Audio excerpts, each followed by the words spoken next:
দখলে রেখে দাও, যেই দিন এটা দখল করে নিজের আয়ত্তে নিয়ে নেবে, ফালাইসা মিন্না, ওই দিন থেকে তুমি আমার উম্মতের ভেতর থেকে আর নেই, বের হয়ে গেলে। বলেন তো এরকম মানুষ পৃথিবীতে এখন আছে না নেই?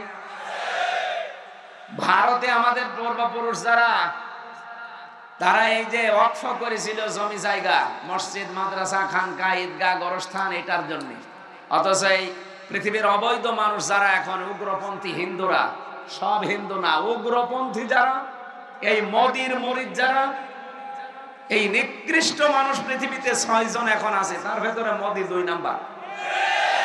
আপনি ইন্টারনেটে সার্চ দেন, 6 জনের নাম পাবেন তামাম দুনিয়ায় যারা জীবিত আছে।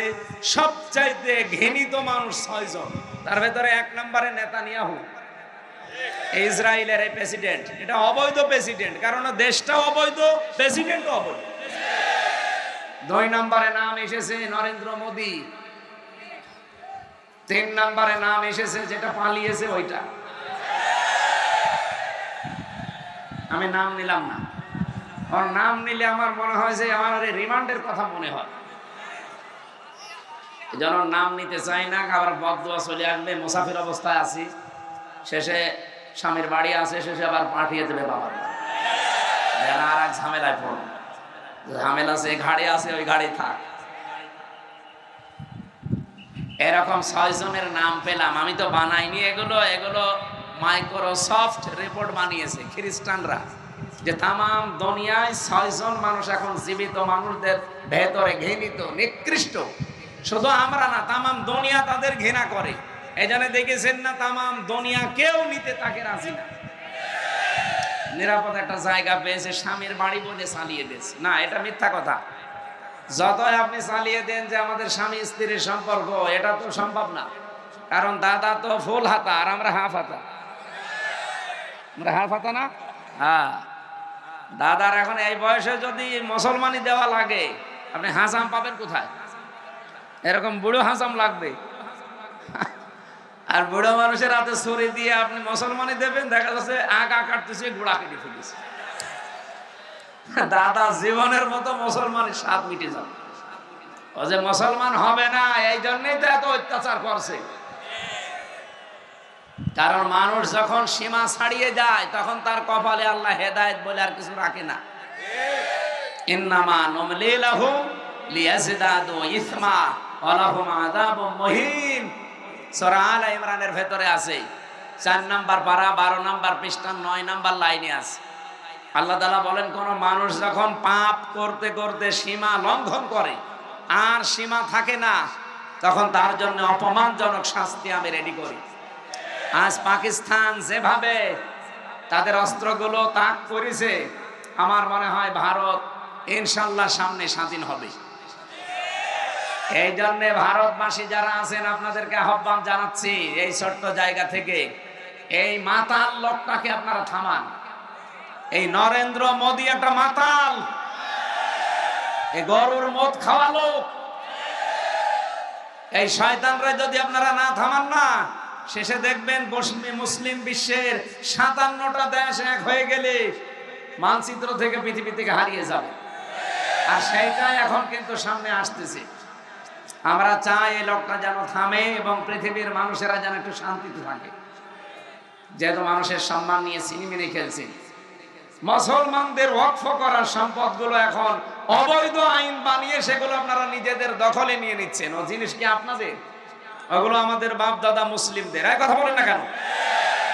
আল্লাহর নবীর কথা কি শুনলাম, যে জিনিস আপনার না, ওটা যদি দখল করে নিজের আয়ত্তে নিয়ে নেন, ওই দিন থেকে আপনি নবীর উম্মত না। যেহেতু ওরা উম্মত দাবি করে না, এগুলো ওদের জন্য না। কিন্তু আমাদের বাংলাদেশে এটা আমার মনে হয় মেলে।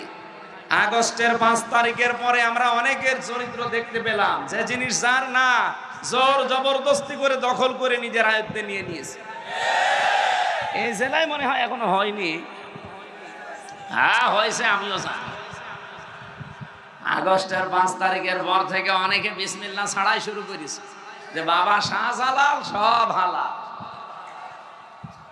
না, এখানে একটা পয়েন্ট আছে হাদিসের টিকাতে, এটা বলা দরকার। কিছু মানুষ কিন্তু ভুল বুঝবে, যেই জিনিস আপনারই ছিল কিন্তু কেউ দখল করে নিয়েছিল, ওইটা যদি আপনি ফেরত পান বা নিজের আয়ত্তে নিয়ে নেন, তাহলে আপনি এই হাদিসের যে শাস্তি এর আওতা মুক্ত থাকবেন। আমি কথা বোঝাতে পারিনি। যে জিনিস আপনার ছিল, দখল হয়ে গিয়েছিল অন্যের, এখন আপনি ওইটা আবার ফেরত পেয়েছেন, নিজের আয়ত্তে এখন আপনার আছে, তাহলে এই হাদিসের প্রথম শাস্তি কি? যে ফালাইসা মিন্না, আপনি নবীর উম্মত নেই, এই শাস্তি আপনার জন্য না। যেমন বাংলাদেশে ইসলামী ব্যাংক যাদের ছিল তারা ফেরত পেয়েছে। এখন যদি কেউ উল্টাপাল্টা ফতোয়া দেন যে না ওরা ছিনতাই করেছে, কেন ছিনতাই করতে যাবে ব্যাংক এদের, এরা ফেরত পেয়েছে, কি কথা বলছে না কেন? ব্যাংকে আপনার বাবার, আর যারা এতদিন এই যে ছিনতাই করে নিয়েছিল তাদের বাবার, এদের বাবার, এরা মাথার ঘাম পায়ে ফেলে কষ্ট করে ব্যাংকটা বানিয়েছে। এতদিন আপনারা ছিনতাই করে নিয়েছিলেন, এরা এখন ফেরত পেয়েছে। তাহলে হারানো জিনিস ফেরত পাওয়া গেলে ওইটার জন্য আপনি এই হাদিসের শাস্তির বাইরে আপনি নবীর উম্মত থাকবেন না, না এটা না। কিন্তু যারা অন্যের জিনিস নিজের দখলে রেখেছেন ওটা ফেরত দেন ভাই। নাই তো আপনি যেহেতু নবীর উম্মত নেই, হয় আপনি ইহুদি হবেন, নাই খ্রিস্টান হবেন, নাই মুশরিক হবেন, নাই বৌদ্ধ হবেন। কথা বলছে না? নবীর উম্মত না থাকলে অন্য কোনো কিছু তো হবেনি। ৪,৫০০ ধর্মের লোক আমরা এই দুনিয়ায় বাস করছি, খালি একমাত্র নাজাত প্রাপ্ত মানুষ আমরা যারা মুসলিম, নবীর উম্মত। এর বাইরে যত জাতির লোক আছে, কোরআনের আয়াত, সবাই ক্ষতিগ্রস্ত। অহুয়া ফিল আখিরাতি মিনাল খাসিরিন। সুতরাং যারা আল্লাহর নবীর উম্মতের ভেতরে এখন নেই, অন্যের জিনিস চাঁদাবাজি করে, দখল করে, জোর জবরদস্তি করে নিজের আয়ত্তে রেখেছেন, যেহেতু নবীর উম্মত আপনি নেই, আপনি মরে গেলে আপনার জানাজা দেওয়া বেকার, আপনাকে কবরে দেওয়া বেকার। একটু কড়া হয়ে যাচ্ছে না? না না, কিসের কড়া? এখনো তো শুরু হয়নি। কোনো কড়া নেই, কেবল শুরু করছে ডোজ দেওয়া। আমি এখানে আসার পর এক ডাক্তার এসেছি, আমার বলছে এই ওষুধটা খাবেন, যদি এটাই কাজ না হয় ডোজ আমি বাড়িয়ে দেব। তাই আমি যে ডোজ দিচ্ছি মনে হয় এই ডোজে হবে না, আমি সামনে যাচ্ছি। এই ডোজ গ্রহণ করা যাবে না। এখানে নবীর উম্মত আপনি আছেন কিনা এখন বলেন। এই যে যারা এখানে লক্ষাধিক মানুষ বসে আছেন, আপনি নিজেই বলেন, আগস্টের 5 তারিখের পরে এপ্রিলের এই 27 তারিখ, এই 9 মাসের ভেতরে বহু মানুষ নবীর উম্মত থেকে বের হয়ে চলে গেছে, অথচ তারা নামাজ পড়ে, রোজা রাখে, এমনকি হজও করে এসেছে। নবীর উম্মত না থাকলে তার হজ হয়, তার নামাজ হয়, তার রোজা হয়েছে। এই জন্য হাতে পায়ে ধরে বলছি, ভাই যারা নিয়েছেন তারা এই কাল সকাল বেলায় তাদের বাড়িতে ফেরত দিয়ে আসবেন, যে ভাই যেভাবে হোক নিয়েছিলাম, এটা আমার না, এই যে ফেরত দিয়ে গেল। যারা যারা রাজি আছেন এই কাজ করতে হাত তোলেন তো। এই কাঠটা মেরি খেয়েছে, এদিকে আসে। আহা রে, এটা তো ঠিক হয়নি, রেকর্ড হচ্ছে না। আপনি আন্দাজে হাত তুলতে গেলি, এই ক্যামেরা ওইদিকে মারার দরকার নেই। না, আমরা তো আশা করেছিলাম যে অন্তত এই ছেলেটা একটু বাঁচ আছে, আপনারা দেখি পিরাই লোকে হাত তুলছে, কাঠটা মেরে খেয়েছে, ফেরত দিয়ে দেবেন। ভাই যে দলের লোকই আপনি হন, যে জিনিস আপনার না, যদি আপনি জোর করে নিজের দখলে নিয়ে রাখেন, কালকে ফেরত দিয়ে দেবেন, নয়তো আপনার নামাজ, রোজা, এই হজ, যাকাত সব মাঠে মারা যাচ্ছে, কারণ আপনি নবীর উম্মতই নেই। আপনি মরে গেলে যে আমি বিসমিল্লাহি ওয়া আলা মিল্লাতি রাসূলিল্লাহ বলবো, পুরা মিথ্যা। কারণ আল্লাহর নামে, রসুলের নামে, রসুলের আদর্শে তুলে দিলে আপনি রসুলের আদর্শেই নেই। 2 নাম্বারটা আরো কঠিন। নবীজি বলেন সে যেন টিকিট কেটে জাহান্নামে নিজের একটা আসন বরাদ্দ করে নিল। আমি তো এই চর্ম চোখে দেখতে পাচ্ছি বাংলাদেশে এরকম বহু মানুষ অলরেডি জাহান্নামে টিকিট কেটে বসে আছে। যারা মানুষের জমি দখল করে নিয়েছেন, দোকান দখল করেছেন, এই বাজারেও কত দোকান দখল হয়ে গেছে, নামে বেনামে। নাকি বেশি বললাম? ওই আপনারটা মনে হয় নিয়েছে, ঠিক ঠিক বলছেন 2 বার। যাদেরটাই হয়েছে এরকম, আল্লাহর কসম আমরা ফেরত দিয়ে দেব। সে যদি জামাত ইসলামের লোক হয়, বিএনপির লোক হয়, চরমনাইয়ের লোক হয়, যে দলই করেন না কেন, আপনি নবীর উম্মত আর নেই, আপনি আগে ফেরত দিয়ে দেন। হ্যাঁ, ওটা যদি আপনারই থাকে এতদিন ওরা দখল করে নিয়েছিল, ওটা আপনি ফেরত পেয়েছেন, এটা অসুবিধা নেই। এরকম যদি কেউ করে থাকেন, বাবা শাহজালাল আপনার জন্য হালাল আছে। কে কথা বুঝতেছেন? আমি যে কথাটা বলতে চাই, হাদিসটা নিয়ে আসলাম। পৃথিবীর এই নিকৃষ্ট মানুষদের তালিকায় যাদের নাম, এই মানুষগুলো দেখেন মানবতার সবচাইতে বড় শত্রু এরা।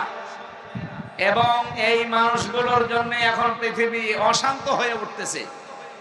অলরেডি ইন্ডিয়াতে এই মোদি পৃথিবীর নিকৃষ্ট সন্ত্রাসী, জঙ্গি ও দাঙ্গা বাঁধিয়ে দিয়েছে। আমি গতকালকে দেখলাম 2 জন দাড়িওয়ালা মুসলমানকে মাটিতে ফেলে জবাই করছে উগ্রপন্থী কিছু হিন্দুরা। এ পৃথিবীর যত অপকর্মের মূল হোতা হয় ইহুদিরা না এই উগ্রপন্থী হিন্দুরা। আপনি দেখেন যত অপকর্ম আছে, আমি এই যে আমার মোবাইলে প্রায় 70টা নোট করেছি, তামাম দুনিয়া মিলিয়ে। ওই সেই হিটলার থেকে শুরু হয়েছে, ওটা ছিল কি মুসলমান, কি ছিল খ্রিস্টান, এখান থেকে শুরু হয়ে আজকের এই দিন পর্যন্ত যা চলছে অপকর্মে, এর মূলে হচ্ছে হয় ইহুদিরা না হিন্দু মুশরিক যারা, উগ্রপন্থী যারা, তারা সব হিন্দু না। এই জন্য অন্যান্য যারা হিন্দু ভাইরা আছেন, এই লোকটাকে আমার মনে হয় থামানো দরকার, নাই তো পৃথিবী বসবাসের অযোগ্য হয়ে যাবে সামনে। ও যা আরম্ভ করেছে, তাম পৃথিবী কিন্তু আবার যুদ্ধ লেগে গেল বলি। এই একটা মানুষের মন মতো চলতে গিয়ে আমরা দুনিয়াতে অশান্ত হয়ে যাব কোন কারণে? হয় ওকে মেরে ফেলে, নাই থামা। এক কথা বলেন না কেন? কারণ এরকম অভিশপ্ত মানুষের দুনিয়ায় থাকার দরকার নেই। ভালোই তো চলছে পৃথিবী, মাঝে মাঝে এই শয়তান খালি অশান্ত করে দেয়। এখানে এই শয়তান আছে, আর ওদিকে ইসরায়েলে ওই শয়তান আছে। আদের পেছনে শুধু কলকাঠি নাড়ে আর একটা জাতি আছে, আমি নাম নিচ্ছি পরে। আজকের তেলাওয়াত কিন্তু আয়াতে কিছু গুরুত্বপূর্ণ তথ্য আছে, বাস্তবের সাথে মিলিয়ে আমরা এই কথাগুলো শুনতে চাই, বলতে চাই ইনশাআল্লাহ। যেহেতু কোরআন সবার জন্য উন্মুক্ত, এটাকে শুধু মুসলমানদের বলেন বলেন। আল্লাহ রাব্বুল আলামিন বলেন হাযা বায়ানুল লিন-নাসি ওয়া হুদাও ওয়া মাউইযাতুল লিল মুত্তাকিন। সূরা আলে ইমরানের 138 নম্বর আয়াতে আছে, 4 নম্বর পারার 6 নম্বর পৃষ্ঠা 13 নম্বর লাইনে আছে, না 12 নম্বর লাইনে আল্লাহ পাক বলেন, হে পৃথিবীর মানুষেরা, এ কোরআন আমি নাযিল করেছি জীবিত মানুষদের জন্য বায়ান হিসাবে। তাহলে কোরআন শরীফ মরা মানুষের জন্য না, জীবিত মানুষের জন্য। কিন্তু দুঃখজনক হলেও সত্য, এই 15.5 বছরের দিকে তাকান, জীবিত মানুষদেরকে কোরআন শোনানো, কোরআন বোঝানো বড় কঠিন হয়ে দাঁড়িয়েছিল। জেল থেকে বের হওয়ার পরে আমার মাহফিল ছিল এই মঠবাড়িয়ায়, আমি চলেও এসেছিলাম, কিন্তু শয়তানরা আমারে ঢুকতে দেয়নি। আমি গিয়ে এসেছিলাম আমার বাবার কাহিনী শোনাতে, কোরআনের কথা শোনার জন্য, বোঝার জন্য এসেছিলাম জীবিত মানুষদের সামনে। সে কুষ্টিয়া থেকে আমি অলরেডি খুলনা পার হয়ে গেছি। হঠাৎ করে আমারে বলছে আপনিও পালান, আমরাও পালাচ্ছি। পুলিশ এসে আগেই ঘিরে ফেলেছে। পুলিশ যদিও আজকেও এসেছে, ওই যে পুলিশ আজকে আর এখন আর হবে না, কারণ এখন আর আগস্টের 5 তারিখের আগে নেই।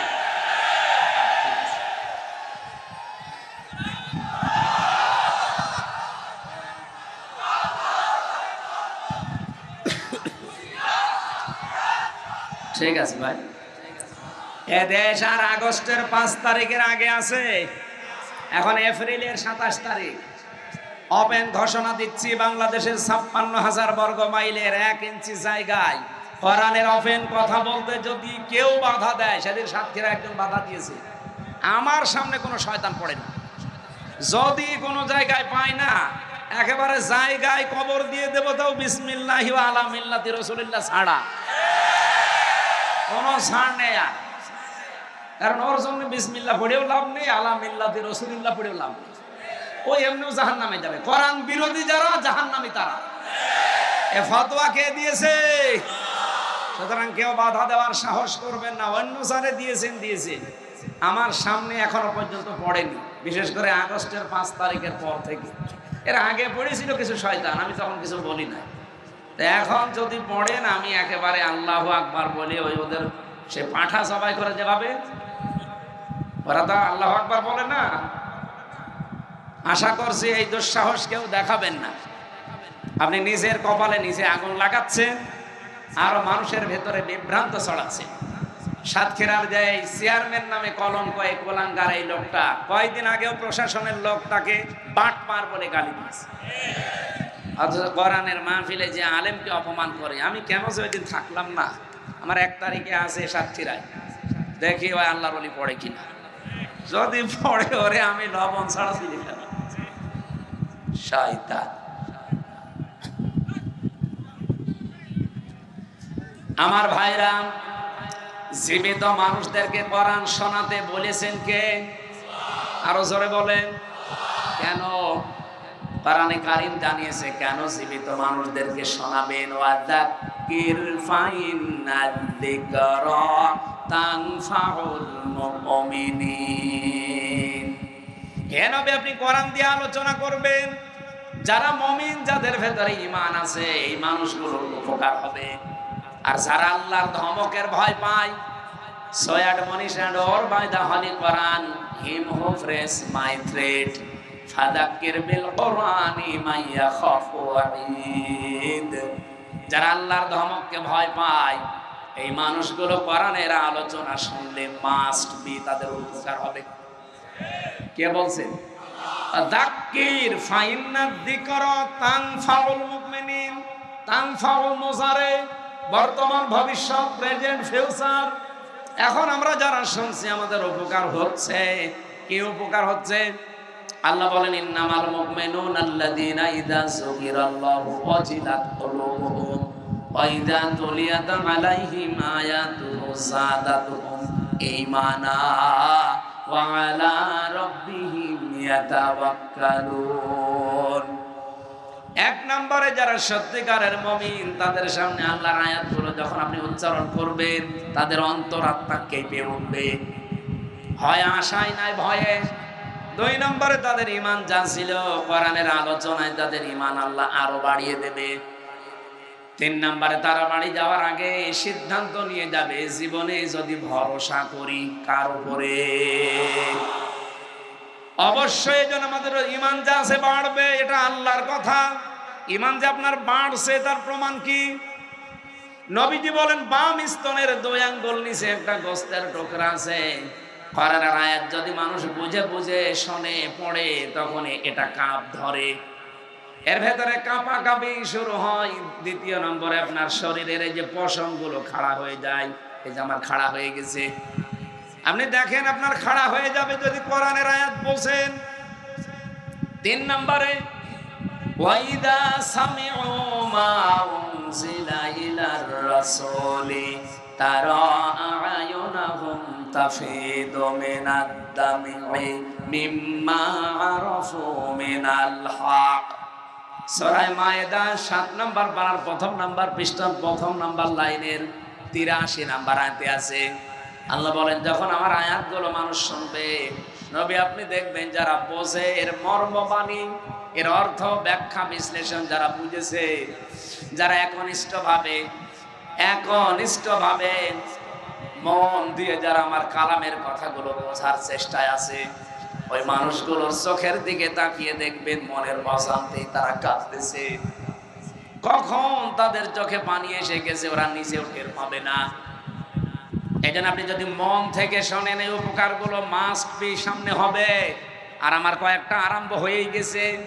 পশম খাড়া হয়ে যাওয়া, বাম স্তনের 2 আঙ্গুল নিচে গোস্তের টুকরা কাঁপা কাঁপি করা, এটা অলরেডি আমাদের হচ্ছে। 3 নাম্বারটা, চোখ দিয়ে পানিও আসবে। আমি দেখতে পাচ্ছি আপনি অনেকের দিকে তাকান, একনিষ্ঠভাবে তাকিয়ে আছে, কখন যে কেঁদে ফেলেছে ও নিজেও টের পাবে না। আল্লাহ রাব্বুল আলামিন কোরআনে কারীম দিয়েছেন জীবিত মানুষদের জন্য। অথচ যারা এই 15.5 বছর বাধা দিলেন, তাদের বাবা মা মরে গেলে আমার এটাকে বলতো, হুজুর কোরআন পড়ে দিন। কি আপনার বাবা মরে গেছে, এখন কোরআন পড়ে করবো কি?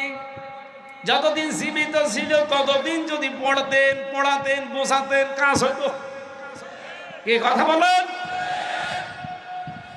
এ থানার ভেতরে মনে হয় এক জায়গায় গত বছরে জেল থেকে বের হওয়ার পরে আমি আসতে যে কথাও বলেছিলাম, কয়েক কিলো মনে হয় আমার বাকি ছিল, 2-3 কিলো। পুলিশ আমার আগে এসে প্রায় 1-1.5 গাড়ি ভরে গেছে। ওরা বলছে হুজুর আসলে আমরা যেভাবেই হোক ধরবো। আজকে ধরেন তো ভাই, আজকে ধরে নিয়ে যান, যে বন্দি করবেন। যাদের কথা মতো এই কাজগুলো এই মানুষগুলো করেছিল, দোষ শুধু এদের তো না, দোষ এদের বড় বড় যে অফিসার গুলো ছিল আর যারা বাধা দিয়েছিল ওই শয়তান। জীবিত মানুষদের আমরা আসি কোরআন শুনতে, আর ওরা বলে না মরে গেছে, এখন পড়ে করবো কি? আমি আহ্বান জানাচ্ছি, এটা যেহেতু রেকর্ড হচ্ছে সারা বাংলাদেশে, সাধারণ যে পোশাক পরে পুলিশেরা আছে এদের দোষ না ভাই। হ্যাঁ, কিছু উল্টাপাল্টা লোক ছিল, সে মানুষরা পালিয়েছে। আমার কুষ্টিয়ায় বাড়ির নিচে যে ভাড়া থাকতো ওটা ছাত্রলীগের ক্যাডার ছিল, আমি জানতাম না, আমি তো 3 বছর জেলে। ও ম্যাডাম যারে পাড়িয়েছে তারই ভাড়া দিয়েছে, আর প্রশাসনের লোক না দিলে তো সমস্যা করবে। পরে আগস্টের 5 তারিখের পরে বিকাল বেলা এই যে আল্লাহর ওলি পালিয়েছে, আজ পর্যন্ত আমরা আর কোনো খোঁজ নেই। তালা লাগানো এই 9 মাস, ভাড়াও পাই না, জিনিসপত্রও খুলতে পারি না। কোথায় যে গেছে তার বউ ছেলে মেয়েরও খোঁজ নেই। কি করলেন আপনি? টাকা পয়সা কামাই করে কি করলেন বলেন?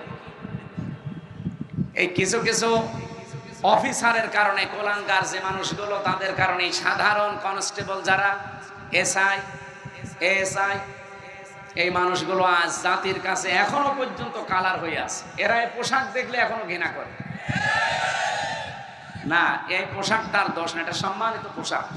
নবীজি 2টা শ্রেণীর মানুষকে বলেছে তারা জাহান্নামের সাথে তাদের চোখ কোনোদিন আগুনে জ্বলবে না। 1 নম্বরে যারা রাতের বেলা উঠে গনার কথা স্মরণ করে কান্নাকাটি করে, আর 2 নম্বরে এই প্রশাসনের লোকজন যারা রাতের বেলা আমাদের জানমাল ইজ্জত আবরু পাহারা দেওয়ার জন্য রাত জেগে থাকে। আমি এই মঠবাড়িয়া থেকে কুষ্টিয়া, এখান থেকে যাবার সময় অন্তত 10 জায়গায় ওরা রাতের বেলা পাহারা দিচ্ছে। অথচ যারা এই কাজ 15.5 বছরে করেছে, এই কঠিন অবস্থা, তারা কি পাহারা কোনোদিন দেয়? ওই ডিসি, এসপি, এসপি, টিওনো এরা কোনোদিন ওসি পাহারা দেয়? তারা তো ঠিকই তার জায়গা মতো, কিন্তু এদেরকে কালার করে দিয়ে গেল। এই জন্য আমরা বারবার আহ্বান জানিয়েছি ডক্টর মোহাম্মদ ইউনূস সাহেবের কাছে, স্বরাষ্ট্রমন্ত্রীর উপদেষ্টার দায়িত্বে যিনি আছেন, বহুবার এই কথা বলা হচ্ছে যে ওদের বিভাগটা আলাদা করে দিন। প্রশাসন আগামী থেকে কারো কথা মতো চলবে না, ওরা চলবে ওদের আইজির কথা মতো। কে কথা বলেন না কেন? কোন নেতা খেতা পাতি নেতা, এমপি, মন্ত্রী, উপজেলা চেয়ারম্যান না, কারো কথা শোনার দরকার নেই। ওরা শুনবে ওদের গতিতে, ওদের আইজির কথা মতো, দেশ ঠান্ডা হয়ে থাকবে। আমি মালয়েশিয়া এটাই দেখে আসলাম, সিঙ্গাপুরে এইটা দেখে আসলাম, এই যে ছিলাম কিছুদিন আগে। এই সমস্ত দেশগুলোতে শান্তি বিরাজ করার পেছনে কারণ হচ্ছে এই প্রশাসনের এই নিরপেক্ষতা। কিন্তু এগুলো সব দলীয়করণ করে ফেলেছিল। এই জন্য আমরা জাতির লোকেরা ছিলাম মিনি জাহান্নামে। আমরা আগামী থেকে আর জাহান্নামে থাকতে চাই না। এই জন্য দায়িত্বে যারা আছেন, আমি নিজের কথা বলছি না, এটা বহু মানুষের কাছে আমি শুনেছি, এমনকি প্রশাসনের বড় বড় মানুষকেও শুনছি, তারা বলছে এই কথা মানুষকে জানান, উপরে যেন বলে যে আমাদের বিভাগ আলাদা করে দিন। আমরা কোনো নেতা খেতা পাতি এগুলোর কথা শুনে চলতে চাই না। আমরা চলবো আমাদের আইজির কথা মতো, আমাদের বিভাগ অনুযায়ী। দেখেন দেশের শান্তি হয় কিনা। মালয়েশিয়াতে যে শান্তি শুধু এই কারণে, এটা আমরা চাই কিনা বলেন তো? এই লক্ষ মানুষেরা একটু হাত তুলে জানান দেন তো সরকারের কাছে, এটা চাই কিনা? প্রশাসন থাকবে আলাদা, ওদের বিভাগে আলাদা। কথা বলেন না কেন? কোন এমপি, মন্ত্রী, নেতা খেতা, উপজেলা চেয়ারম্যান কারো কথা শোনা লাগবে না। আমরা এরকম একটা বাংলাদেশ সামনে দেখতে চাই না। ওরাই তখন দেখবেন আল্লাহর খাস ওলি হয়ে যাবে। প্রশাসনের জন্য মন থেকে মুসাফির অবস্থায় দোয়া করছি। নিজেদের বাবা মা, আত্মীয় স্বজন ছেড়ে যারা বাংলার বিভিন্ন প্রান্তে আমাদের জানমাল ইজ্জত আবরু হেফাজতের জন্য দিন নেই রাত নেই, 24 ঘন্টা ওদের ডিউটি। বাংলাদেশে একটাই বিভাগ আছে যাদের কোনো ডিউটির শেষ নেই, 8 ঘন্টা না, কে বলেছে? ওদের 24 ঘন্টা ডিউটি। টয়লেটে যদি বসে থাকে, যদি বাঁশি পড়ে, অর্ধেক শেষ করে দৌড় দেওয়া লাগে। এইরকম কঠিন চাকরি ওইটা, আমি নিজে তো দেখেছি। সম্মানিত ভাইরা, এই জন্য মন থেকে মুসাফির অবস্থায় দোয়া করছে, আল্লাহ তাদেরকে আগের সেই অবস্থায় তুমি আবার ফিরিয়ে দাও। বাংলার মানুষের ভেতরে যে ভ্রান্ত ধারণাটা এখনো আছে, ভ্রান্ত ধারণাটা আসলে আমরা পেয়েছিলাম কষ্ট, এই কষ্টের কারণে যাই হয়েছিল এটা যেন আগের অবস্থায় আবার এই মানুষগুলো ফিরিয়ে যায়। বলে না আমিন। কোরআন শোনানোর কথা কি মরা মানুষ না জীবিত মানুষ? আমরা কি মরা না জীবিত? দুইটা কথা আল্লাহ এদের পরবর্তীতে দিয়েছেন। হুদান, পথ নির্দেশিকায়ের ভেতর থেকেই নেওয়া লাগবে, কারণ হেদা হুদা শব্দের শাব্দিক অর্থ আমি 55টা পেয়েছি তাফসিরে। এদিকে তাকান, তাফসিরে ফি জিলালিল কোরআন দেখবেন, তাফসিরে বাইজাবি দেখবেন, এই হুদার আগে আলিফ লাম আছে, আল্লাহ পাক না এই হুদার আগে ওয়াও আছে, ওয়া। বাইজাবি নাসিরউদ্দিন বাইজাবি রহমতুল্লাহ আলাইহি ব্যাখ্যা করতে গিয়ে তিনি টিকায় দিয়েছেন কেন আল্লাহ হুদান দিলেন, এরপরে মাউইজাতুন দিলেন। এই দুইটা গুরুত্বপূর্ণ শব্দ আল্লাহ এখানে প্রয়োগ করলেন, তৈরি করে লাগিয়ে দিয়েছেন। কেন জানেন? এই পৃথিবীতে একমাত্র হেদায়েতের কিতাব একটাই আছে, তার নাম কোরআন শরীফ। কোরআন বাদ দিয়ে পৃথিবীর কোন কিতাব আপনাকে হেদায়েত দেওয়ার ক্ষমতা রাখে? বলেন বলেন। সুতরাং পৃথিবীর কোন কিতাব পড়ে আপনি হেদায়েত পেতে পারেন না কোরআন ছাড়া। আর কোরআনের ব্যাখ্যা যদি হয় আপনি পড়েন, কোরআনের বিশ্লেষণ যদি করা থাকে পড়বেন, আপনার জীবনে পড়া যাই হবে লেখাপড়া কোরআন কেন্দ্রিক হওয়া লাগবে। দুঃখজনক হলো সত্য যে সিলেবাস বানিয়ে উপহার দিয়েছিলে জাতিকে, কোরআনের কিছু ছিল? বলেন কি রান্না শিখাতো? ডাল রান্না, আম রান্না, বেগুন রান্না করা, ডিম ভাজি। ও তো আমি শিখে করবো কি? আমার বউ নেই? শিক্ষা ব্যবস্থাকে পুরো ধ্বংস করে ফেলেছিল এরা। আল্লাহ যদি দয়া করে দেশটা দ্বিতীয়বার স্বাধীন করে না দিত, আল্লাহর কসমে জাতি অলরেডি জাহান্নামে প্রবেশ করেছিল। আপনি তো টের পাচ্ছেন না? ক্লাস 7 এর 8 এর বই পড়ানো যেত না? যারা পড়ায় জিজ্ঞাসা করে দেখেন, একটা মেয়েকে তার বাবা যদি ক্লাস 7 8 এর বই পড়াতে যায়, আমার আল্লাহর কসম মাস প্রিয় লজ্জায় মরে যাওয়ার কথা যদি বাবা হয়ে থাকে। এক কথা বলেন না কেন? শিক্ষকরা বাবার মতো না? তারা পড়াবে কি করে মেয়েকে? বলেন। এই জায়গায় পৌঁছিয়েছিল সমকামিতার নাম দিয়ে, শরীফ শরীফার নাম দিয়ে এমন জায়গায় জাতিকে নেওয়ার চেষ্টা চালাচ্ছিল ভারতের প্রেসক্রিপশন অনুযায়ী, আপনি ভাবতেও পারেননি। একটা লোক সকালে বলছে আমি শরীফ, বিকালে বলছে আমি শরীফা। এটা আজকে ব্রাহ্মণবাড়িয়া এক জেলায় দেখছিলাম একটু আগে আসার সময়, যে 2 মেয়ে তারা বিয়ে করেছে। আরে ভাই, আপনারা নিজেরাই যদি বিয়ে করেন তা আমরা কি ঘাস কাটছি? আমাদের কোনো কাজ নেই, আমরা কি করব? আমাদের কোনো কাজ নেই। আর আমরা জানি বরিশাল বিভাগের মানুষেরা টাটকা জিনিস খায়, তো বিশেষ করে বরিশাল, ভোলা, পটুয়াখালী, বরগুনা, পিরোজপুর এই সমস্ত জেলার মানুষ নদীর ধারে তো সব টাটকা জিনিস খায়। এদের বউ লাগে 3-4টি করে। তাই আপনারা মেয়েরা যদি বিয়ে করে ফেলেন তা আমরা করবো কি? আমরা খুলনা বিভাগের মানুষেরা যাই হোক আছি, তা আপনারা তো আরো সমস্যায় পড়বেন বেশি। কথা বলছেন, মুরব্বী তো বুঝেছে। এ পর্যন্ত থাকলেও আমি একটা কথা বলতাম না, কিন্তু সকালে আপনি শরীফ, বিকালে বলবেন আমি শরীফা লাগছি। আপনি কি বললেই শরীফা হয়ে যাবেন? আপনি শরীফা পর্যন্ত বলেও যদি ঠিক থাকতেন তাও তো কিছু বলতাম না, কিন্তু বিকালে এসেই তো বলবেন যে আমি যেহেতু শরীফা, হাইকোর্ট আমারে রায় দিয়েছে আমি শরীফা, আমি এখন মহিলা হোস্টেলে সিট চাই। মহিলা হোস্টেলে সিট দিলে আপনি ঠিক থাকবেন? ওখানে আমার মেয়ে আছে, আমার বোন আছে, আমার ফুফু আছে, আমার খালা আছে। কথা বলেন না কেন? আপনি ওখানে যেয়ে দেখা যাচ্ছে কয়দিন পরে আমার মেয়ে, আমার বোন, আমার ফুফু সব যারো সন্তান পেটে নিয়ে ঘুরছে। জাতিকে যারো সন্তান উপহার দেওয়ার জন্য চালাতে চেয়েছিল, আল্লাহ বাঁচিয়ে দিয়েছে। নাইতে আপনার মেয়ের অবস্থা, আপনার বোনের অবস্থা ঠিক এইটাই হইতো। কথা বলেন না কেন? ও যতই দাবি করুক আমি শরীফ থেকে শরীফা, মাল তো ঠিক আগেরটাই আছে।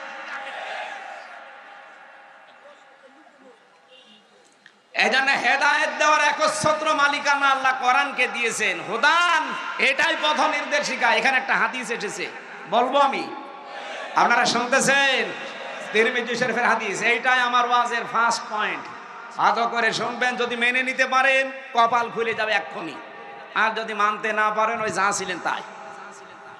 মানিত্তাবাল হুদা বিগাইরিল কোরআন আদাল্লাহুল্লাহ, তিরমিজি শরীফের হাদিস। নবীজি বলেন যেখানে কোরআন নেই, যেহেতু হেদায়েত দেওয়ার মালিক আল্লাহ, আল্লাহ কাকে দিয়েছে?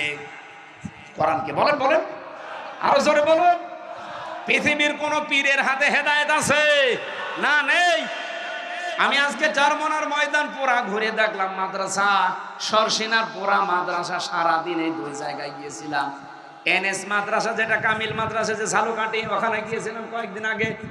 পুরা মাদ্রাসা গুলো ঘুরে ঘুরে আমি দেখেছি, এই দরবার গুলোতে শিরিক পেলাম না। আপনারা যাবেন।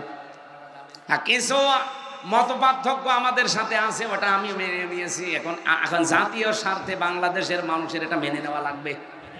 তাদের যে খেদমত গুলো, এটা আমাদের এখন স্বীকার করা দরকার জাতির।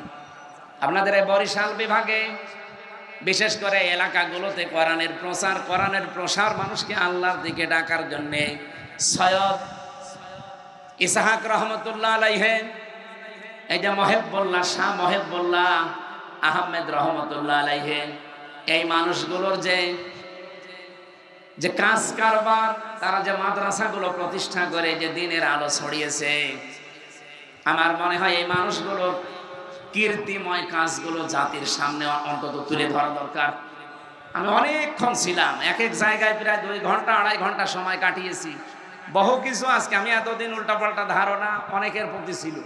মনে করতাম শুধু চট্টগ্রামের বায়তুল শরফের মরহুম মাওলানা আব্দুল জব্বার রহমতুল্লাহ আলাইহি, এইটা বাদ দিয়ে বাংলাদেশে আর মনে হয় সেরকম কিছু নেই।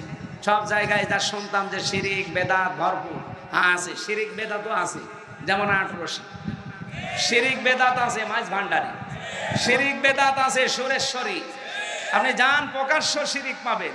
দেওয়ানবাগি, রাজারবাগি, কুতুববাগি, এগুলো 100 ভাগের 99 ভাগ শিরিক চলে। এরা দেখবেন আল্লাহ বাদ দিয়ে অন্যের নামে জিকির করে। আমার তাহেরি ভাই এ জিকির করছে কার নামে? ইয়া আলী বাবা, শাহ আলী বাবা, কেবলা বাবা, দয়াল বাবা, আগলা বাবা, পাগলা বাবা, ন্যাংটা বাবা বলা চলছে।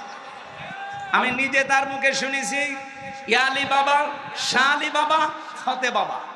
বলেন আল্লাহ বাদে কারো নামে জিকির জায়েজ আছে? হ্যাঁ, যদি চট্টগ্রামের বায়তুল শরফে, চরমনার ময়দানে, সরসিনার ময়দানে যদি আল্লাহ বাদে অন্য কারোর নামে জিকির হয়, আপনারা ওখানে যাবেন না। এই কথা বলেন না কেন? না, আল্লাহ বাদে অন্যের নামে জিকির করা হারাম।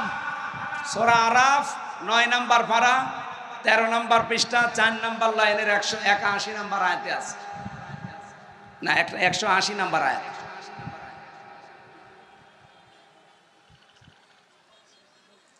ওয়ালাকাদ যারানা লি জাহান্নামা কাসীরাম মিনাল জিন্নি ওয়াল ইনসি, আয়াতের পরের আয়াত কি? আয়াতের পরের আয়াত কি? না না, এর আয়াতের পরেরটা। যাই হোক, আমি আয়াত নাম্বার বলে দিয়েছি, বাড়ি যে আপনার দরকার বিশ্বাস না হলে মিলিয়ে নেবেন। সূরা আরাফ 9 নম্বর পারা 13 নম্বর পৃষ্ঠা 4 নম্বর লাইনে আছে 80 নম্বর 180 নম্বর আয়াত।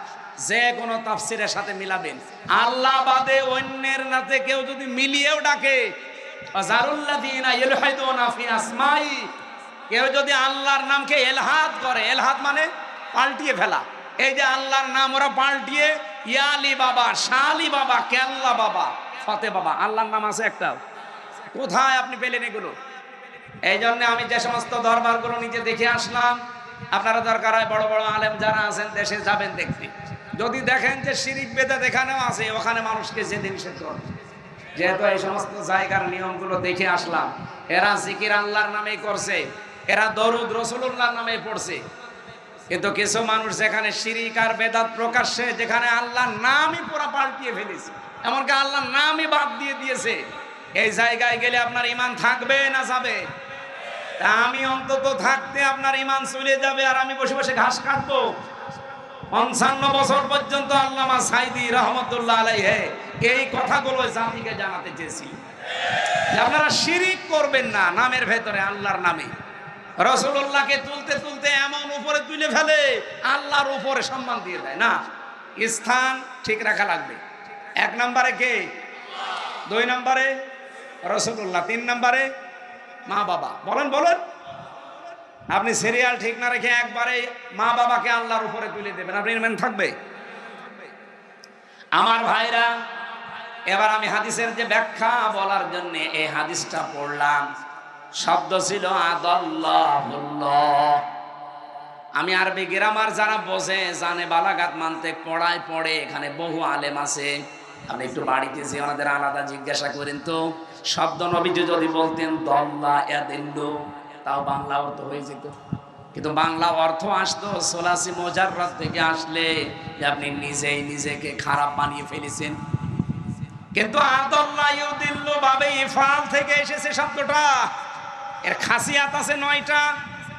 বাবে ইফাল থেকে যদি কোনো শব্দ আসে তখন বাংলা অর্থ দাঁড়ায় আপনি হয়তো ভালো হওয়ার নিয়তে কোনো জায়গায় গিয়েছিলেন, কিন্তু কোরআন সেখানে ছিল না, কোরআনের কর্মসূচি ছিল না।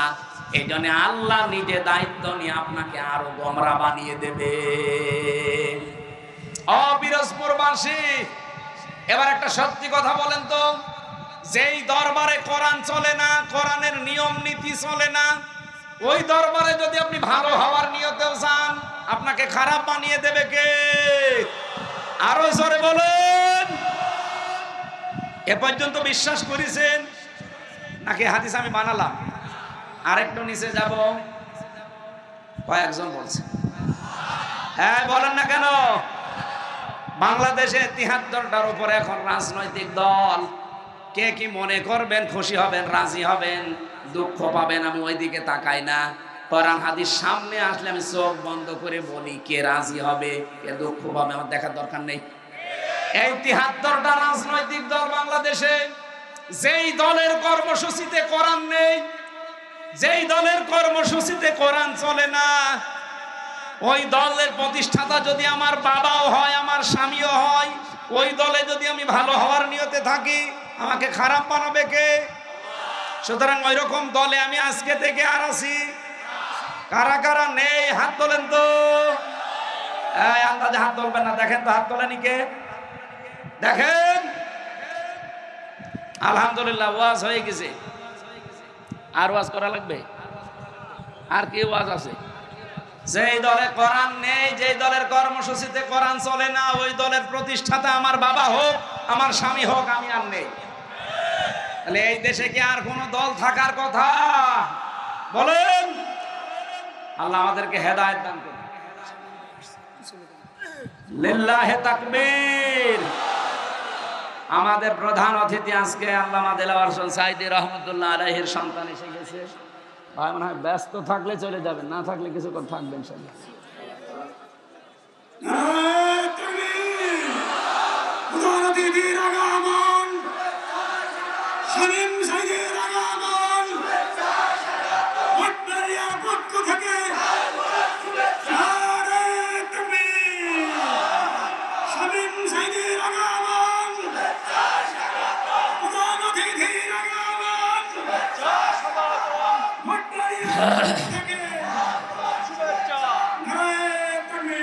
সুবহানাল্লাহ আলহামদুলিল্লাহ লা ইলাহা।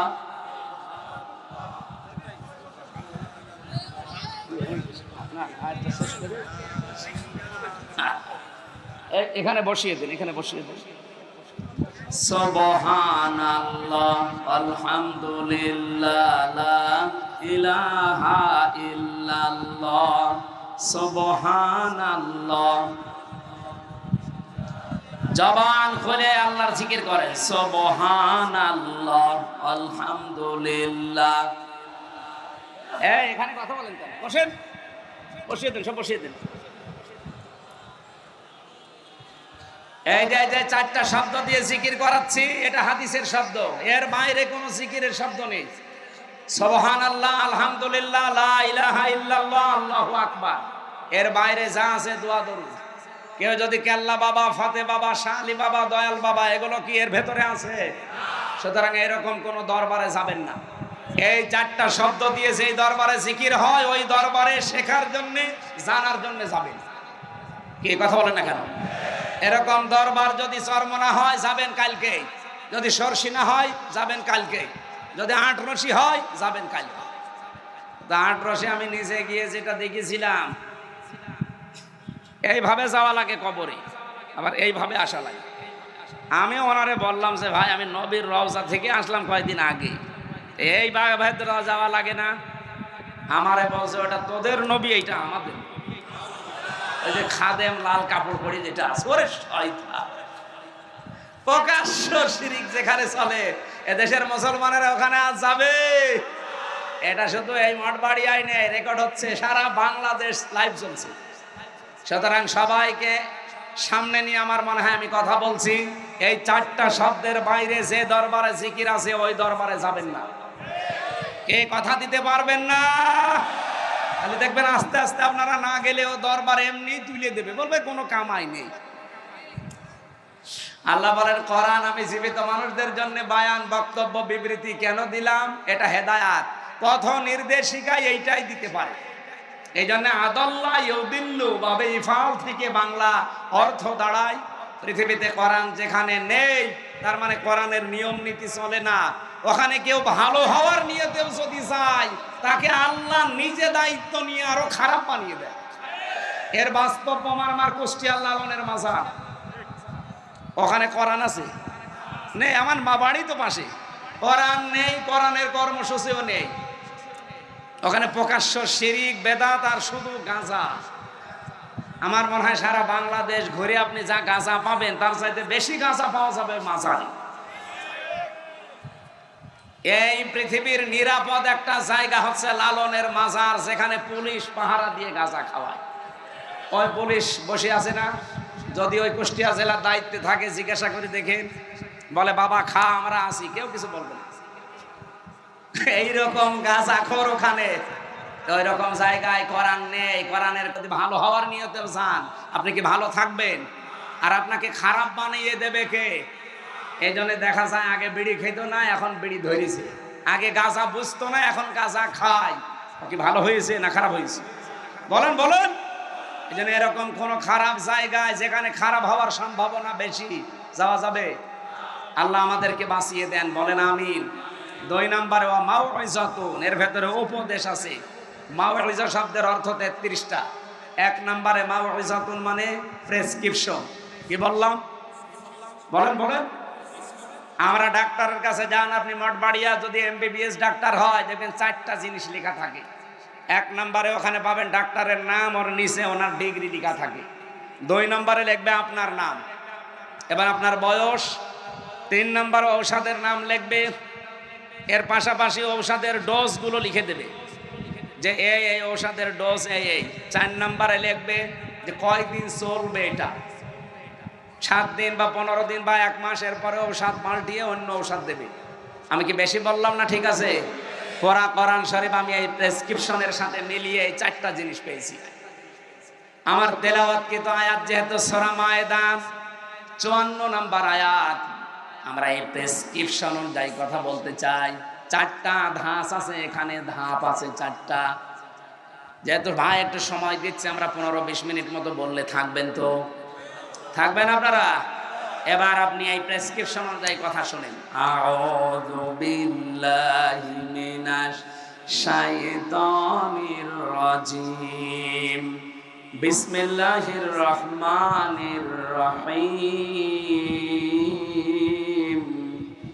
ইয়া আইয়ুহাল্লাযীনা আমানু মাইয়ারতাদ্দা মিনকুম আন দীনিহি ফাসাউফা ইয়াতিল্লাহু বিকওমিন ইউহিব্বুহুম ওয়া ইউহিব্বুনাহু আযিল্লাহ ইলা আখির আয়াত। সূরা মায়েদা। কোন সূরা? এইদিকে তাকান ভাই, কষ্ট হয়ে যাচ্ছে। সূরা মায়েদা 120টা আয়াত আছে, 16টা রুকু আছে। মদিনায় নাজিল হয়েছে। মাত্র 1 আয়াতের 4 ভাগের 1 ভাগ আমরা পড়লাম। আয়াত নাম্বার 54। কত? মায়েদা মানে দস্তরখানা। মায়েদা মানে কি? খাবারের প্লেট, দস্তরখানা। এই পৃথিবীকে আল্লাহ দস্তরখানা বানিয়ে আমাদের সামনে পেশ করেছেন।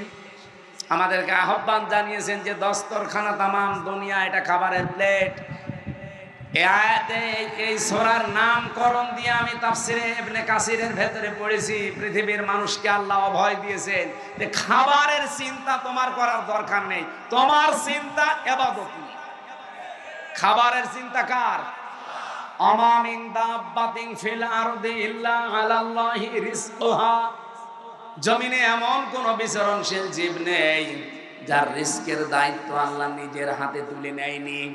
এখানে রিজিক নিয়ে কোনো ভয় নেই, কোনো চিন্তা নেই, আপনি না খেয়ে মরে যাবেন না। যা লেখা আছে এটা আপনার কাছে আসবেই। তা আপনার চিন্তা করা দরকার যেটা নিয়ে আপনি পার হবেন, তার নাম কি? ইবাদত। বলেন বলেন। এই ইবাদতের ভেতরে সর্বোত্তম ইবাদত যেটা, সেই ইবাদতের প্রথম শব্দটা আল্লাহ আয়াতে দিয়েছেন, ইয়া আইয়ুহাল্লাযীনা আমানু, ওহে যারা ঈমানের দাবি করো, মাইয়ার তাদ্দা মিনকুম, তোমাদের ভেতরে যদি কেউ ফিরে যায়। এটা ইরতেদাদ বাবে ইফতিআল থেকে, এর বাংলা অর্থ দাঁড়ায় যারা হক থেকে বাতিলের দিকে মুখ ফিরিয়ে চলে যায়। এই আয়াতটা বাংলাদেশে কত বাস্তবসম্মত আমার মনে হয় ১৫০০ বছর আগে না, এই আজকে এই আয়াতটা নতুন করে আরেকবার নাজিল হয়েছে।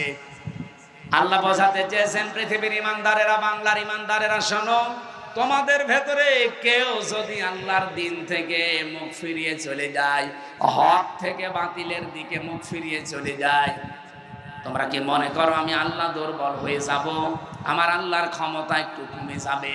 না। ফাসাউ ফায়াতিল্লাহ। এই এদিকে তাকান, এই ছেলে ওটা ওটি কলেজে সমস্যা, এখন গুরুত্বপূর্ণ কয়েকটা পয়েন্ট আছে।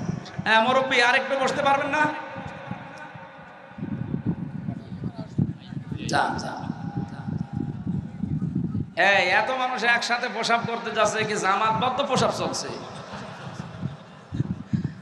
যান একটু তাড়াতাড়ি যান, ওনাদের বের করে দেন একটু তাড়াতাড়ি। আমার ভাইরা, আমার যে কথা ছিল প্রথমে, আমরা যদি আজ এই আয়াতটা বাংলাদেশের সাথে মিলাই, আগস্টের 5 তারিখের পর থেকে আমি অন্তত মিলাতে পেরেছি। বহু মানুষ নামে বেনামে আল্লাহর দিন থেকে বিভিন্ন শ্রোতা নাতা সামনে নিয়ে এসে ফিরে চলে যাচ্ছে। আজ এই দেশে একামতের দিন যারা আছে তাদের অনেকে দোষ দিয়ে চলে যাচ্ছে আল্লাহর দিন থেকে ফিরে। বসে এদেশে জামাত ইসলামের কারণে আমরা আর এদেশের ইসলামে নেই, ইসলামী দলে নেই, আমরা চলে যাচ্ছি অন্যদিকে। আরে ভাই, জামাত ইসলাম থেকে আপনাকে ইসলাম পালন করতে বলছে কে? আপনি তো ইসলাম পালন করবেন আল্লাহর দিন দেখে। এই কথা বলেন না কেন? এই দেশে দিনের কোনো বিধান চালু করতে পারেন না, আর কিছু হলেই তখন দিনের বিধান অনুযায়ী বিচার চান। আপনি চলবেন, চলাফেরা করবেন বাংলার ময়দানে, বাংলার ময়দানে চলাফেরা করতে যে আপনার স্টাইল হবে আমেরিকার মতো, ব্রিটেনের মতো, আর ধর্ষিতা হলে তখন আপনি বিচার চাবেন আফগানিস্তানের মতো। এটা পাগলামি না? আপনি চলছেন বাংলার এই জমিনে বাংলাদেশের মতো, চলাফেরা আপনার আমেরিকার স্টাইলে, ধর্ষিতা হলে তখন আপনি বিচার চাবেন সৌদি আরব অথবা আফগানিস্তানের স্টাইলে। এ পাগলামি করা বাদ দেন। আগে আফগানিস্তানের মতো, সৌদি আরবের মতো কোরআনের এই নিয়ম নীতিগুলো এখানে কায়েম করেন, এরপরে দেখেন যে না করে আপনি টিকে থাকতে পারেন কিনা। আসিয়াকে ধর্ষণ করার পরে যেভাবে আওয়াজ উঠেছিল, আওয়াজ তোলার দরকার ছিল না। যদি প্রমাণ হয়ে যেত, ওই দিনই তাকে বাইতুল মোকাররমের সামনে সঙ্গে সার করা লাগতো। আমার নিজের জীবনে আমি জেলখানায় যাওয়ার আগে 20 সালে একবার ফতোয়া দিয়েছিলাম। আমার কুষ্টিয়ায় গ্রামের বাড়িতে হালসা জেনা করেছিল। তার স্বামী থাকে বাইরের দেশে। এই মহিলা পাশের বাড়ির একজনের সাথে জেনা করে ধরা পড়েছে একেবারে সরাসরি। গ্রামের লোকজন বলছে, হুজুর ফতোয়া দেন, যেহেতু প্রমাণ আছে, সব 4টা সাক্ষী আছে, প্রমাণ দিলাম কি? 4 জন দেখেছেন? বলছে হ্যাঁ, আমরা একেবারে সব হাতে নাতে ধরেছি, যেভাবে আপনি কোরআন হাদিসের কথা বলেন ওইভাবেই পেয়েছি। আমি বললাম, কোরআনে সূরা নূরের নির্দেশ হচ্ছে তাদেরকে মাটির ভেতরে বুক পর্যন্ত গেড়ে দিয়ে, পাথর দিয়ে, ইট দিয়ে মেরে সঙ্গে সার করে বিদায় করে দেন। এখন গ্রামবাসীকে যদি বলতাম এটা করেন, তাহলে ওরা যদি আমার কথা অনুযায়ী রায়টা এভাবে কার্যকর করতো, ও সঙ্গে স্যার ওই মহিলা হওয়ার আগে আমি হয়ে যেতাম। ও মহিলা সঙ্গে স্যার হয়তো সকালে সকালে যদি 10টায় হয়তো আমি সকাল 7টায় হয়ে যেতাম। ওই পুলিশ আমার ধরে নিয়ে যেত। যা হুজুর, এ দেশে ফতোয়া দেবেন দেন, এ দেশে কোরআনের আইন চলে, দিনের বিধান এই দেশে চলে, আপনি ফতোয়া দিয়েছেন এ পর্যন্ত থাকতো, কার্যকর করতে গেলেন কেন? ওই মহিলাকে পরে আগে আপনার সঙ্গে স্যার করিনি। এটা করতো কিনা বলেন? যদি বিশ্বাস না হয় যে পুলিশের জিজ্ঞাসা করেন, ওইটাই করতো, কারণ এই দেশে তো নেই। কিন্তু এই দেশে যদি আফগানিস্তানের মতো কোরআনের এই আইনটা জারি থাকতো আর সাক্ষ্য প্রমাণে যদি ধরা পড়ে যেত, বলেন তো আমার এই রায় দেওয়ার সঙ্গে সঙ্গে কার্যকর হলে আমি সঙ্গে স্যার হতাম। গ্রামের লোক কিছু মানুষ না বুঝে এখনো আমার উপরে রাগ করে যে আপনি খালি ফতোয়াই দিয়ে গেলেন, কিছু করতে পারলেন না। করবো কি করে? আমার পেছনে কোনো ব্যাকআপ আছে, কোনো শক্তি আছে, কোনো পাওয়ার আছে। ওই পাওয়ারটাই হাতে নেওয়ার জন্যই তো আমরা চেষ্টায় আছি যে জেনা করে আসিয়ার ধর্ষিতা যদি আর না বাঁচে, সারা বাংলাদেশে আর কেউ আসিয়ার মতো মেয়েদের দিকে চোখ তুলে তাকাবে না। এই জন্যই তো চাচ্ছে বাংলাদেশের সামনে 300 এমপি, 151 জন শামীম সাঈদের মতো মানুষ যদি কোরআন বুকে নিয়ে সংসদের সামনে যেতে পারে, আল্লাহর কসম সংসদের প্রথম অধিবেশনে উনি বলবে, মাননীয় স্পিকার, আমরা নামাজের বিল চাই, আমরা যাকাতের বিল চাই, আমরা ধর্ষণের বিল চাই। এই কথা বলছেন না? উনি যদি বলে হাত তোলেন, শামীম সাঈদীর মতো 151 জন যদি হাত তুলতে পারে, ওই দিনই নামাজের বিল কায়েম হয়ে যাবে, ওই দিনই যাকাতের বিল কায়েম হয়ে যাবে, ওই দিনই ধর্ষণের আইন কায়েম হয়ে যাবে। ওর পর দিন থেকে 18 কোটি মানুষ নামাজ পড়বে। আপনি ভোট দিয়েছিলেন আব্দুল আজিজকে মাত্র একটা, আব্দুল জলিলকে মাত্র একটা, শামীম সাঈদীকে মাত্র একটা। ওনারা যদি কোরআন বুকে নিয়ে সত্যিই সামনে যেতে পারে, 151 জন মানুষ যদি সত্যি এই দেশে তৈরি হয়ে যায়, যতগুলো ইসলামের বিধান আছে এগুলো সব ওনারা একটা একটা করে বিল পাস করাবে। আপনি শুধু একটা ভোট দিয়েছেন, তাতে কি 18 কোটি মানুষ নামাজ পড়লে যে সওয়াব হয়, ওই রকম সওয়াব প্রতিদিন পাবে। আমি যদি মিথ্যা বলে থাকি, সূরা নিসা এই লক্ষ্য রওশনের সাথে মতো হয়ে গেল, তাড়াতাড়ি করে।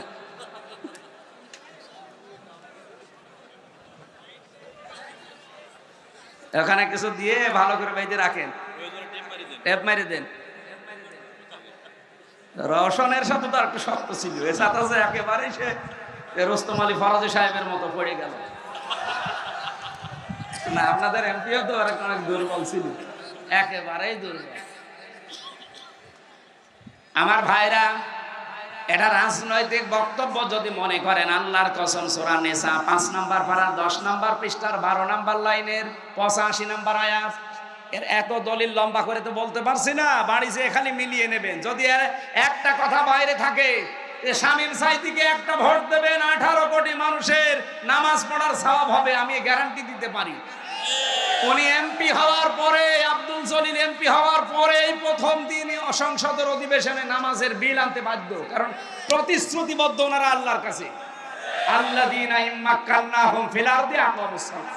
যদি আমার এরকম বান্দাদের যারা ঈমান আছে যদি ক্ষমতা দেই, প্রথমেই নামাজের বিল আনবে। দুইজনই আছে, জিজ্ঞাসা করে দেখেন, এনারা যদি নামাজের বিল প্রথম দিন না আনে, জীবনও ভোট দেবেন না। যারা নামাজের বিলের পক্ষে না, যারা বলে শরিয়া আইনে আমরা বিশ্বাস করি না, তাদেরকে আপনি ভোট দেবেন, নামাজের বিল না, মদের বিল পাস করবেন। আসিয়ার ধর্ষিতার জীবনও ফাঁসি না, কয়দিন পরে ছেড়ে দেবে। এই যে একটা একটা করে সব ছেড়ে দিচ্ছি।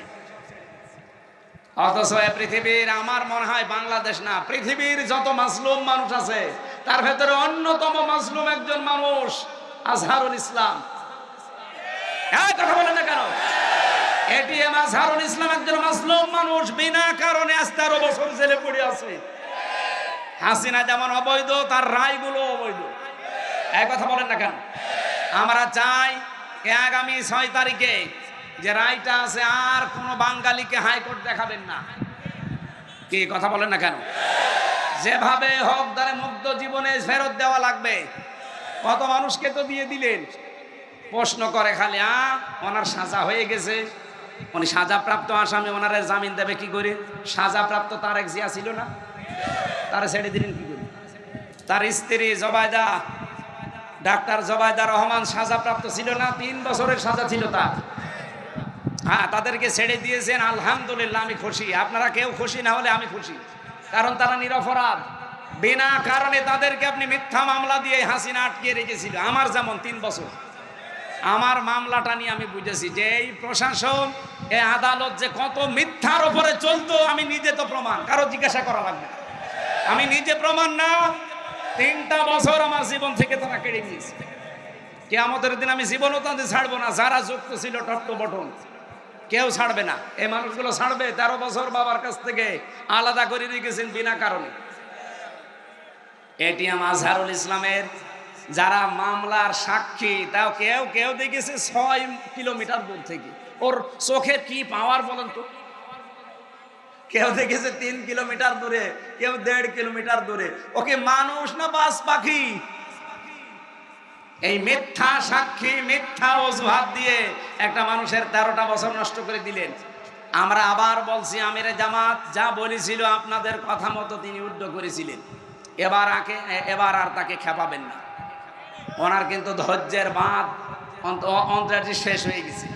নাই তো একটা মানুষ কোনোদিন এই কথা বলতে পারে যে আমার দলবল সব নিয়ে আমি স্বেচ্ছায় কারাবরণ করব? কত রকম দুঃখ পেলে, মনের ভেতরে আঘাত লাগলে কথা একজন মানুষ বলতে পারে? আগামী মে মাসে, এই সামনে মে মাসের 6 তারিখে যদি বাঙালিকে এই দেশে আবার হাইকোর্ট দেখান, সামনে কিন্তু আবার আগস্টের 5 তারিখ আসতেছে। এই কথা বলেন না কেন? এটিএম আজহারুল ইসলামের নিঃশর্ত মুক্তি চাই আমরা। কারা কারা চান দেখি? লিল্লাহে তাকবীর, লিল্লাহে তাকবীর। আজহার ভাইয়ের মুক্তি। এই আওয়াজ আরশ পর্যন্ত চলে গেছে, কারণ আমরা একজন মাজলুম মানুষের পক্ষে আছি। ইব্রাহিম নবীর পক্ষে একটা ব্যাঙ ছিল, তাই তার প্রসাদ আল্লাহ পাক করে দিয়েছে। আর এক কাংলাস ছিল বিপক্ষে, ওকে মেরে ফেললে 10টা সওয়াব। সুতরাং আমরা চাই আমাদের ঈমান আমল, আমাদের জীবনও আল্লাহ এই মাজলুম মানুষের পক্ষ অবলম্বন কারণে আল্লাহ যেন পবিত্র করে দেয় ব্যাঙের প্রভাবে। আরো জোরে বলেন আমিন। এই জন্য আল্লাহর দিন থেকে বিভিন্ন শ্রোতা নাতা নতুন নতুন কথা তৈরি করে যারা ফেরত চলে যাচ্ছেন, কসম করে বলছি, ফাসাউফা ইয়াতিল্লাহ, আল্লাহ সিন সাউফা কদ লাম 13টা শব্দ আছে আয়াতের মাঝে। আল্লাহ জানাতে চেয়েছেন ফাসাউফা ইয়াতিল্লাহ, অতি শীঘ্রই আমি আল্লাহ কিন্তু এমন একটা জাতি, এমন একটা দল তৈরি করে দেব, যারা আল্লাহর দিন থেকে আজ মুখ ফিরিয়ে চলে যাচ্ছ বিভিন্ন শ্রোতা নাতা দিয়ে, বিভিন্ন উল্টাপাল্টা কথা, নতুন নতুন বাণী তৈরি করে আল্লাহর দিন থেকে যারা আজ ফেরত চলে যাও, কি করব আমি জানো? ফাসাও ফায়াতিল্লাহ। এখানে ফায়েল কর্তা সরাসরি কে? আল্লাহ বলেন আমি নিয়ে আনবো বিকৌমিন, এমন একটা জাতিকে, এমন একটা দলকে, ইউহিব্বুহুম ওয়া ইউহিব্বুনাহুম, তারা আমাকে যেমন ভালোবাসে আমি আল্লাহ নিজেও তাদেরকে ভালোবাসবো। আমার তো আয়াত পড়ার পরে মনে হচ্ছে আগস্টের 5 তারিখের পরে বহু মানুষ দিন থেকে ফিরে চলে গেছে, আর বহু মানুষ তাদের কপালের কারণে দিনের ভেতরে আসতেছে। এই কথা বলেন না কেন? দিনের ভেতরে যখন মানুষ আসবে, ইযা জা নাসরুল্লাহি ওয়াল ফাত, আল্লাহর সাহায্য যখন আসবে, তার প্রথম নিদর্শন আপনি দেখবেন বিজয় চলে এসেছে। যেহেতু আল্লাহর সাহায্য আমরা দেখতে পেয়েছি এই দেশে, আপনি জীবনে কল্পনা করতে পারেন আগস্টের 5 তারিখের আগে এই জায়গায় লক্ষাধিক মানুষ আমির হামজার সামনে বসবে? কল্পনার বাইরে ছিল। কারণ বহুবারে পিরোজপুরে এসে আমি আবার ফেরত গেছি, কিন্তু আল্লাহ যেহেতু বিজয় দিয়েছে হালকা অলফাত, আল্লাহর সাহায্য আসলে বিজয় আসবে। বিজয় আসার 9টা নিদর্শন আয়াতের ভেতরে আমি পেয়েছি। 1 নম্বরে আরাইতান নাসা ইয়াদখুলুনা ফি দীনিল্লাহি আফওয়াজা, হে নবী আপনি দেখবেন দলে দলে পালে পালে মানুষ ইসলামে প্রবেশ করছে। আমার কুষ্টিয়ার উজান গ্রাম ইউনিয়ন এই গত কয়েকদিন আগে এক ইউনিয়নে 4,000 মানুষ আল্লাহর দিন কায়েম করবে এই জন্য শপথবদ্ধ হয়েছে। এটা আর আইতান্নাসা ইয়াদখুলুনা ফি দীনিল্লাহি আফওয়াজা, দলে দলে মানুষ ইসলামে আসবে। এতদিন তারা আল্লাহর তৈরি আইন দুনিয়ায় কায়েমের বিরুদ্ধে ছিল। মানুষের তৈরি করা আইন এই পৃথিবীতে প্রতিষ্ঠার জন্য তারা চেষ্টা চালিয়েছে। আর এই মানুষগুলো এখন ফরম পূরণ করে বলছে আমরা আল্লাহর দিন কায়েমের সহযোগী হতে চাই। বলেন সুবহানাল্লাহ। আমার ভাইরা, এই আয়াতের যে মূল কথাগুলো আমি পেয়েছি, এখানে প্রায় 29টা পয়েন্ট আছে। আমার তাফসিরে আমি নিজে আজকে পড়ে আসলাম। এদিকে তাকা। প্রথম নম্বরে আল্লাহ বলেন এমন একটা দল, এমন একটা জাতি আমি তৈরি করবো যদি তোমরা মুখ ফিরিয়ে নিয়ে চলে যাও আমার দিন থেকে। এজন্য নিজের সাথে পাগলামি করবেন না। কত মানুষ আজ বিভিন্ন দলের দোহাই দিয়ে তারা চলে যাচ্ছে আল্লাহর দিন থেকে। আমি নাম ধরে বলছি, চাঁপাইনবাবগঞ্জের পাপিয়ার তার স্বামী 2 জন অলরেডি গালিগালাজ দিয়ে তারা এখন ইসলাম থেকে বের হয়ে গেছে। কারণ তারা আলেমদেরকে গালি দেয়। তারা বলছে যুদ্ধ অপরাধের বিচার এভাবে শেষ করে দেওয়া ঠিক হয়নি, এটা কন্টিনিউ করে রাখা দরকার। আরো নিরপরাধ যেন মানুষকে যেন ফাঁসি দেওয়া যায়। কথা বলেন না কেন? আরে হাসিনা তো সাজিয়েছিল নিজের মন মতো, নিরপরাধ মানুষকে তারা ফাঁসি দিয়ে দুনিয়া থেকে বিদায় করেছে। ওইটা যদি চালু রাখতেন এখন অনেক মানুষ দুনিয়া থেকে বিদায় হয়েছে। তো কথা বলেন না কেন? এমনকি আমিও প্রায় পড়ে গিয়েছিলাম যদি বয়স হতো। আমার 33 বছর বয়সের জন্য মিলাতে পারেনি, কিন্তু যদি বয়স আমার মনে হয় 70 হতো আমারও ঝুলিয়ে দিত। তারপরেও আল্লামা সাইদি বিদায় নেওয়ার পর ভেতর থেকে আল্লামা মামুনুল হক, আমির হামজা, আমি নিজে আমরা মনে করেছিলাম এবার মনে হয় আমাদের পালা। কারণ ভেতরে যে অবস্থা, ওখানে মেরে ফেললেও কোনো অসুবিধা নেই, বলবে যে চিকিৎসাধীন অবস্থায় মরে গেছে। আল্লামা সাইদির নামে যেমন চালিয়ে দিল যে চিকিৎসাধীন অবস্থায় মরে গেছে। কে বলেছে আপনাকে? ইনজেকশন দিয়ে দিয়েছে। কথা বলেন না কেন? তারা এই হত্যার তদন্ত এবং বিচার আপনারা চান না? যারা যারা জড়িত ছিল প্রত্যেকের বিচার হওয়া লাগবে।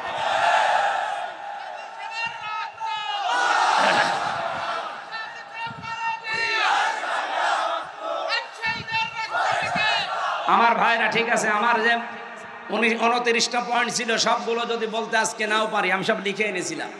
আমি গুরুত্বপূর্ণটা বলছি। আল্লাহ বলে মানুষ যখন দিন থেকে বিভিন্ন সোতানাতা দিয়ে ফেরত চলে যাবে। আজ আপনি কার দোহাই দিয়ে ফেরত চলে যাচ্ছেন? বলেন জামাত ইসলাম ভালো না, চরমনায় ভালো না, এই হেফাজত ইসলাম ভালো না। কি ভালো কোনটা? এই ভালো কোনটা দিয়ে আপনি চলে যাচ্ছেন আল্লাহর দিন থেকে? যদি কোনোটা ভালো না লাগে নিজে দিনের মন মতো করে আপনি চলেন আর নিজে একটা তৈরি করেন। তাও মানুষের তৈরি করা আইন প্রতিষ্ঠায় নিজেকে জড়াবেন না। মানুষের তৈরি করা আইন প্রতিষ্ঠায় জড়ালে আপনি কাফের। বলেন সূরা আলে ইমরান 4 নম্বর পারা 9 নম্বর পৃষ্ঠা 3 নম্বর লাইনের 154 নম্বর আয়াতের মাঝের অংশে আয়াতটা লিখে বাড়িতে যে মিলান। আল্লাহর তৈরি আইন বাদ দিয়ে মানুষের তৈরি আইন যারা দুনিয়ায় প্রতিষ্ঠা করার জন্য দল করে, আন্দোলন করে, ভোট করে, মিছিল মিটিং করে, এই মানুষগুলোকে কোনো অধিকার আল্লাহ দেয়নি। এই জন্য আল্লাহ নতুন করে তখন একটা দল তৈরি করবেন যারা আল্লাহকে ভালোবাসবে এবং আল্লাহ তাদেরকে ভালোবাসবে। সেই দলে যেন আল্লাহ আমাদেরকে শামিল করে। বলেন বলেন বলেন। খুব গুরুত্বপূর্ণ পয়েন্ট এটা। আজ যারা ফিরে যাচ্ছেন আল্লাহর দিন থেকে, আল্লাহর কোনো অসুবিধা নেই, আল্লাহ অতি শীঘ্র একটা দল তৈরি করে দেবে। আর আমার মনে হয় বাংলাদেশে সেরকম একটা দল আল্লাহ তৈরি করে দিয়েছে। যারা আল্লাহকে ভালোবাসে জীবন দিয়ে, তারাও আল্লাহকে ভালোবাসে। এবং এই মানুষগুলোর কয়েকটা গুণ আল্লাহ দিয়েছেন। কি গুণ? আজিল্লাতিন আলাল মুমিনিন আইজ্জাতিন আলাল কাফিরিন। তারা মুমিনদের উপরে হবে দয়ার্ধ। আপনি বাস্তবে বাংলাদেশে মিলান, আল্লাহর কসম, যারা আল্লাহ মনোনীত করলেন যাদেরকে দিন কায়েমের জন্য, দেখেন তাদের ভেতর ভালোবাসা। এই শামীম ভাইয়ের সাথে আমার রক্তের সম্পর্ক আছে, আত্মীয়তার সম্পর্ক আছে। কোথায় পিরোজপুর বাড়ি, কোথায় আমার বাড়ি কুষ্টিয়া, অথচ আমার নিজের আপন ভাইয়ের চাইতে ওনার ভালোবাসি শুধু দিনের কারণে। এক কথা বলেন না কেন? চট্টগ্রামের শাহজাহান চৌধুরী, ওনারে ভালোবাসি আমি শুধু দিনের কারণে। তাছাড়া জীবনে ওনার সাথে আমার রক্তের সম্পর্ক না, কোনো কিছু আত্মীয় না। বাংলাদেশ সহ বিশ্বে যারা একামতে দিনের কর্মী, দেখবেন এদের ভেতর আল্লাহ এটা তৈরি করে দেয়। আজিল্লাতিন আলাল মুমিনিন তারা মুমিনদের উপরে হবে রহম দিল। এমন করুণা, আমার নিজের সত্যি কথা বলছি, নিজের ভাইয়ের প্রতি এত মহব্বত জাগে না। একামতে দিনের কর্মী, তার বাড়ি যদি সেই কক্সবাজার হয়, এত মহব্বত তৈরি করে দিয়েছে কে? কিন্তু আরিসাতিন আলাল কাফিরিন, কাফেরদের প্রতি তারা হবে কঠোর। আর এই মন মানসিকতা আল্লাহ আমাদের দিয়েছে। কাফেরদের কোন অনুষ্ঠানের প্রতি আমরা কঠোর না। এই দেশ সহ বিশ্বে কাফেরদের যত রকমের এই যে নারী কমিশন যেটা তৈরি করেছে আল্লাহর কোরআনের বিরুদ্ধে, সর্বপ্রথম এই দেশের আলেম ওলামা যারা, একামতে দিনের কর্মী যারা, তারা এর বিরুদ্ধে। এই জন্য কাফেরদের প্রতি যারা কঠোর, এ গুণ আল্লাহ তাদের তৈরি করে দেবে। আপনি নিজেকেই দেখবেন পাল্টিয়ে ফেলবেন। ইউজাহিদুনা ফি সাবিলিল্লাহ ওয়ালা ইয়াখাফুনা লাওমাতা লাইম। তারা আল্লাহর দ্বীনের পথে চলতে গিয়ে কারো তিরস্কারের ভয় করবে না। যালিকা ফাদলুল্লাহ, আল্লাহ বলেন যারে তারে আমি এই কাজে লাগাই না, এটা আল্লাহর অনুগ্রহ। এটা কি? সুতরাং একামতে দিন কায়েমের জন্য যারা এই লাইনে আছেন, নিজেকে ছোট ভাববেন না, মনে করবেন আল্লাহ দয়া করে আপনাকে এই রাস্তায় তুলে নিয়ে এসেছে।